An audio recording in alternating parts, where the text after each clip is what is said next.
Hey everyone, I'm Mary Beth McAndrews from Dread Central, and I'm super excited to be here today with two of the stars and the director of Jethica. I'm here with Pete Ohs, director of Jethica, and then I'm here with Callie Hernandez and Ashley Denise Robinson. Hello everyone, how are you? Oh, hey, how are you, Mary Great. Beth?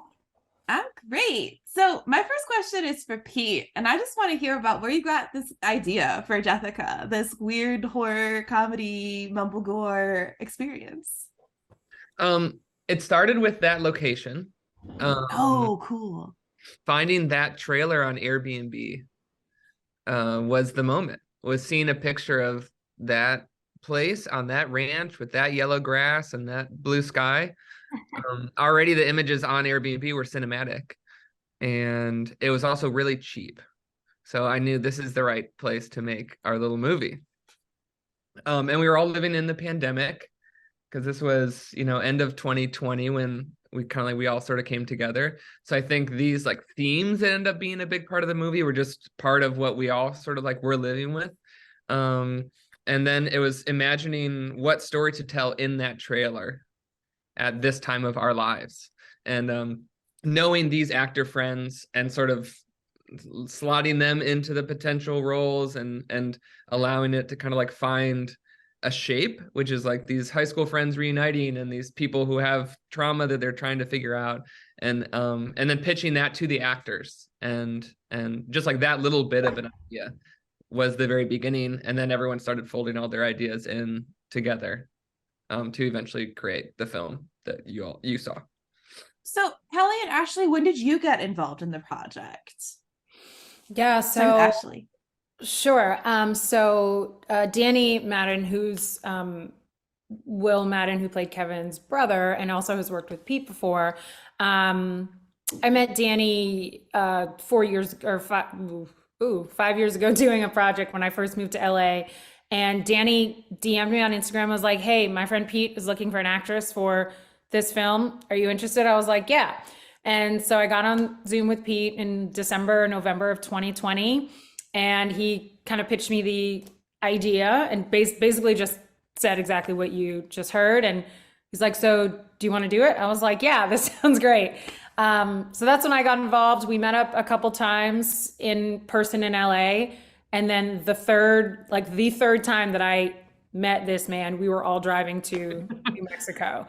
And that was my first time meeting Callie. I had met Andy and Will and Pete when we met in LA. And then, yeah, so it was very quick turnaround from figuring out who this person was to trusting him and driving in a car to New Mexico for 2.5 weeks. Amazing. Kelly, what about you? Pete and I met at a Halloween party. Perhaps. Alan's Halloween party. Was it a Halloween party or was it just Alan's a party at Alan's that always feels like Halloween? I don't know.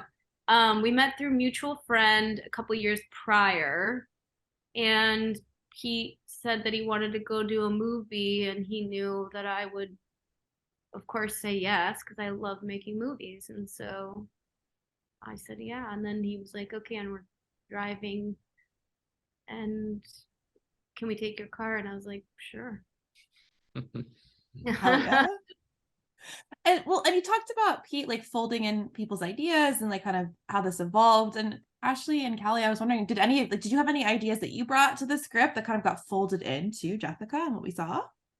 I actually had a big chunk to do with the climax of the film. Yeah, with the Oh. climax of how we kind of finally got rid of Kevin and figuring out what is the best way for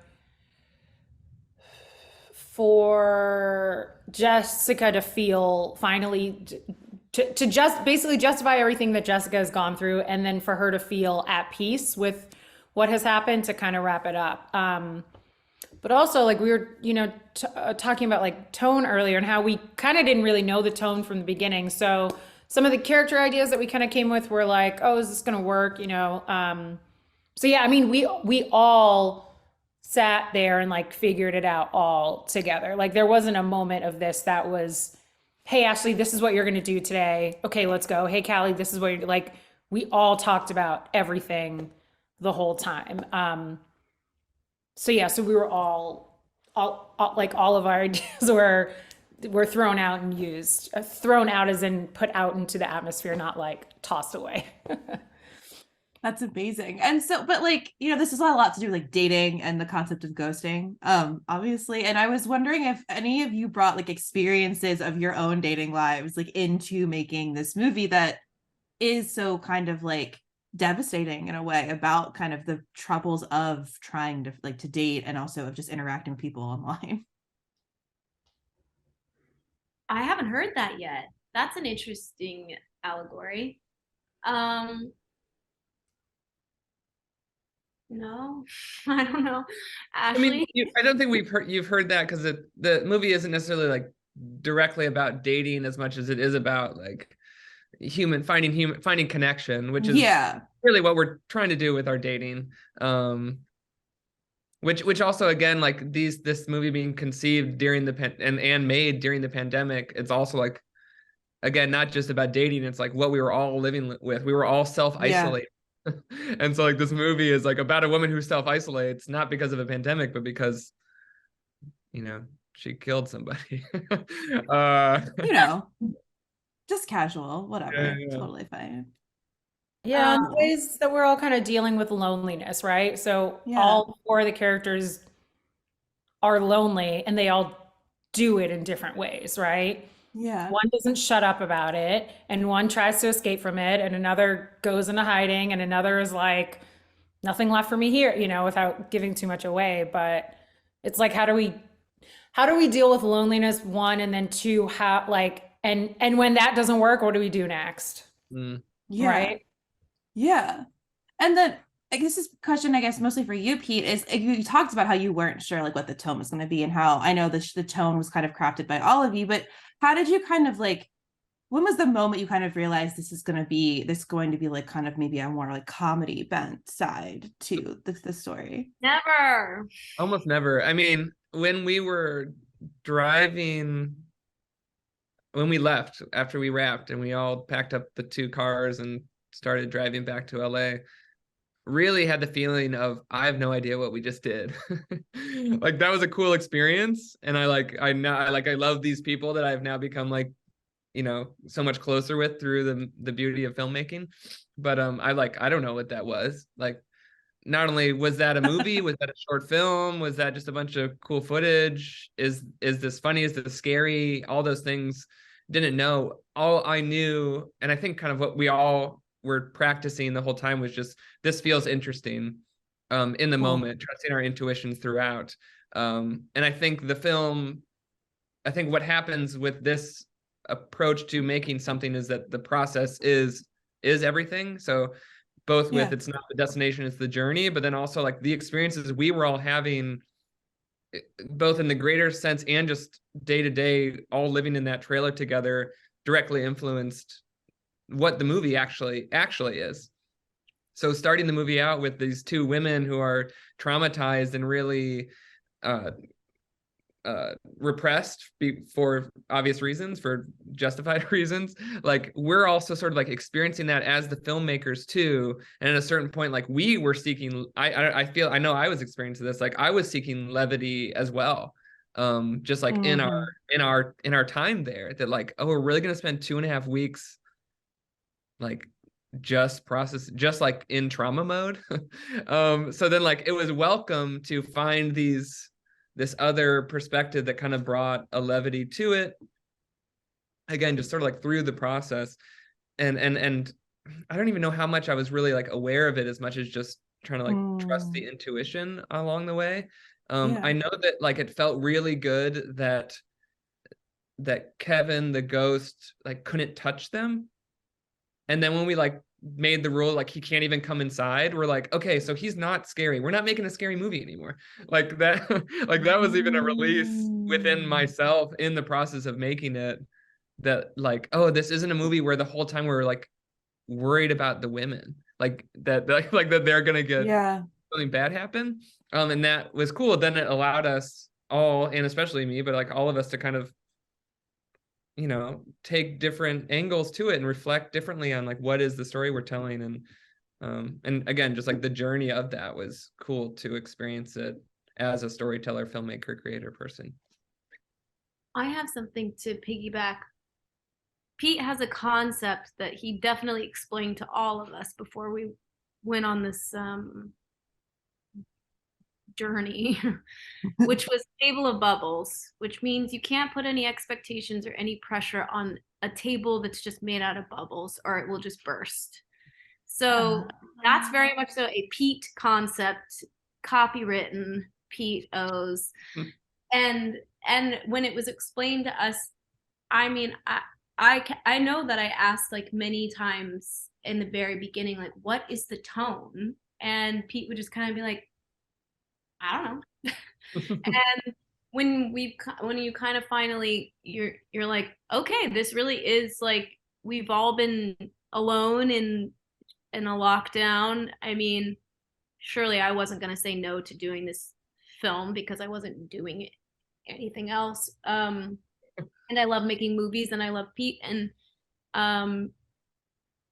so there was the concept of the table of bubbles, no idea what the tone was. And the only thing I came in was I remember Pete and everybody probably has a story of Pete and I went on a walk. Pete likes to take walks. And we were actually in my backyard and we were talking and he was like, do you have any ideas of like, this is all I know. I think she's kind of witchy. Like there has to be some kind of rules. I want to make a film that's sort of not supernatural, but has elements of that because that's interesting to me. And I was kind of like, okay, these are the givens, you know, which is not very much. And then I had somebody in mind, a friend that I really wanted to see how she would react to these circumstances. And I actually didn't know if it would be funny. I didn't know if it would work. I didn't know anything. I truly remember looking at Ashley, or maybe it was everybody, and saying like, nobody's going to see this movie. It doesn't really matter. You know, we're just having fun. And then I was kind of wrong, but it was still really fun. It would have been fun either way. That's amazing. Well, and like I saw this movie as so sad and tragic because like I hit so much with like, especially, you know, Ashley with your character and like, you know, I know that there's more of a twist to it, but like that kind of fear, that trying to like protect yourself from somebody who terrifies you. And I think that is done so terrifyingly well to me as someone who has experienced like a quasi similar situation. Like I think the film captures that so well to a point where I'm like, oh, this isn't a comedy. This is just a downright like terrifying tale about isolation and about like female experiences, which again is me bringing my experience to it. But I really like that kind of navigation of tone and ideas going on in this film. Yeah, thanks. Yeah, and I think too that, you know, there's this sheen of exhaustion over all of it, of Yeah. like Jessica's been through the, oh my God, this guy again, you know, all of that. And now it's a new level of terror that she's suppressing because of the thing. And just the exhaustion of it also, you know, randomly linking up with this high school friend and having that person say, you go relax, you know. And it's funny because a couple of screenings, like we got some laughs during it, but it does go back to like, Kevin can't come in here, so you actually can rest for a second while I try to figure this out for you because you've done enough. Like you've done everything you can. Let me try to help you figure it out. So I think capturing that aspect of it, and also, you know, this vibe of like when two friends who haven't seen each other for a while, they kind of get into the same vibe, was I think what makes Jessica relatable. Of just the exhaustion of like, I'm so sick of this. I'm so sick of this that this is what I have to do, and then I'm sick that I have to deal with this stuff again, and like, oh, I just, you know, need a break from it all.